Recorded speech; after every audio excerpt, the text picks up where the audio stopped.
Kevin, how do you explain out-of-body experiences? There's actually very little to no controversy in the neurologic circles about out-of-body experiences. One of the remarkable things is that they're actually very common. 1 in 20 people are going to have an out-of-body experience in their lifetime. So if you look around you, there's quite a few people in this room. In fact, oftentimes when I speak, people will come up to me afterwards and say, geez, I had one of those, and I never really told anybody about it. So feel free to do that if you choose. But why are they so common? Well, first off, they happen commonly during syncope. That is simple fainting, harmless fainting. About 15% of people who faint will have an out-of-body experience during that faint. And it can be, you know, I have one subject who was a jet fighter pilot, and he was making a sharp turn, and he began to get syncopal, and boom, he was suddenly flying his jet from above the cockpit. He actually became a neurologist after that. But most of, or many of the out-of-body experiences actually happen when we blend waking and REM consciousness.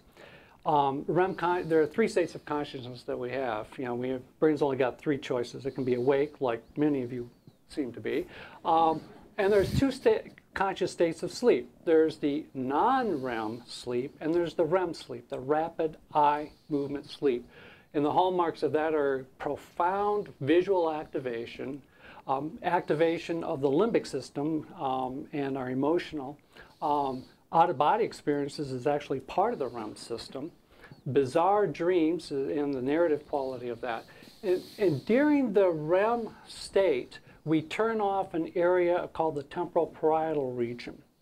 Now, this is an area about here, which is important in synthesizing our experiences. It takes information from our inner ear, where we are in the gravitational field. It takes our vision, and it takes where our body sense seems to be, like where your right foot is right now. You didn't know that before I mentioned it, but now you're thinking about it. Well, that all comes in this one area. And if you disturb this area or turn it off, then, like we do in REM sleep, then you can have an out-of-body experience. But why would you have this sensation of you're hovering above your body looking back down on it? Well, they're all different. You can have many different kinds of out-of-body experiences. You can be looking from behind. There are none that I'm aware of where you're down below on the ground. You can be off to the side, you can be behind, you can be in front, you can be on top. It's very common to be above, and that's a question I think needs some further thought. But the important thing is, for example, Ulf Blank, a neurologist in Switzerland, has taken an electrode in this area, and he'll apply the current. It's about 1/100th of a 60-watt light bulb. When he flips the switch on, boom, they're out of body. They can be above, they can be hovering behind.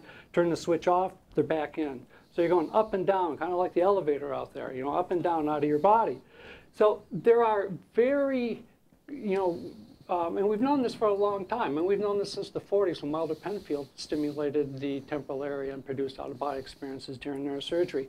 So we know that these can be done on a very non-spiritual and threatening context. In fact, when we looked at our 55 people who've had a near-death experience and looked at their out-of-body experience, they were as likely to have an out-of-body experience during REM intrusion, that is when REM and waking consciousness were blending, as they were to have it during the near-death experience itself.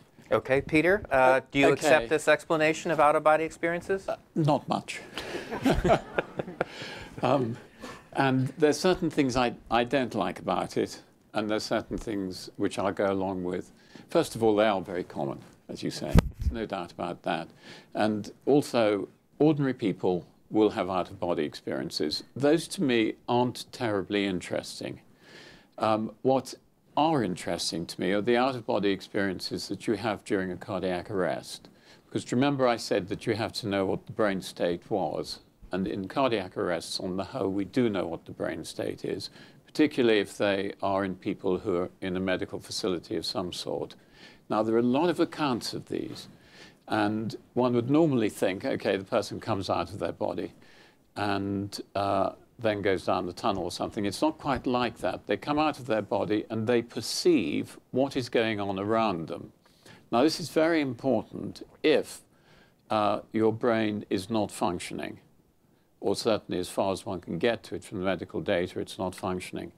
But that's the first thing which is interesting. The second thing is they can get veridical or true information of the environment around them. Now, if that is true, then it suggests that mind and brain can separate. So that's the first point. And so you have to look at these ones very carefully, because there is nothing in our current science which suggests that mind and brain can separate, because our science says that mind is created by the brain. So you need to look at these experiences. So the first thing is, can they get true information? The next thing about the experiences is that they don't only get information from where they are in the OR room, they get it also by going through walls and hearing conversations from other people. And if you look at the accounts, then you will see that the people whose conversations they heard when they were unconscious, apparently, were in different rooms, and there was no way that they could hear it. Now, that's the data. Now you have to interpret it. Well, there have been 1 or 2 attempts to do this. One of the things that people, when they come out of their body, say is that if there is an object here, you can see its top and its sides. That's all right, but you can see its bottom at the same time. Now, that's not okay. And if you are out of your body, you shouldn't be able to go through a wall, because none of us can. So that's not okay either. So what are these people really saying? And there are 1 or 2 people who are suggesting that maybe they're in a 5-dimensional reality. In other words, it's an extra dimension. That will allow you to see tops and bottoms of things and will allow you to go through walls. So it's just another way of thinking about these phenomena, and just taking them for what they are and saying, okay, what actually do they mean? So although the standard view would be, well, I can explain this in many different ways, but if you actually just stick to the data and see what it shows, then it raises some really interesting questions. I want to come back to Kevin. Okay, what about these stories of people apparently hearing something that's happening in another room? I mean, their body isn't even in that other room, and then they report apparently what this conversation was. Not much, in a much less appealing accent, I might say.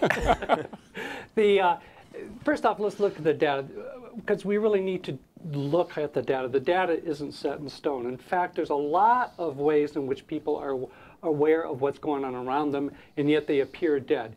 For example, if you have a cardiac arrest, what happens to your eyes? They open. If you've seen someone as a cardiac arrest, watch. You're not watching. I deal with them every week. They never open. They're always closed. That's the one thing I can assure you of. That's because you're not looking at the right place. Of course I look at them.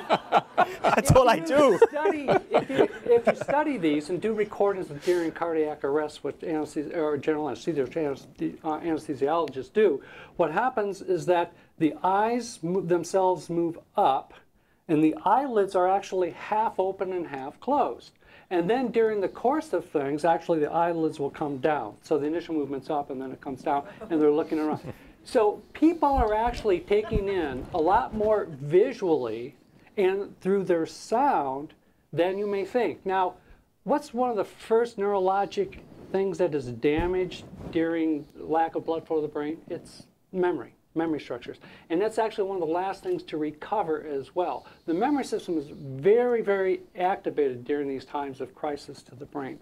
Now, how we, bring memory in, is a very complex problem. There's a mountain of scientific evidence that shows that our memory is very fallible, and it's very suggestible, and it's very malleable. What someone may have said, as you heard in another room, can be incorporated into memory as a direct experience.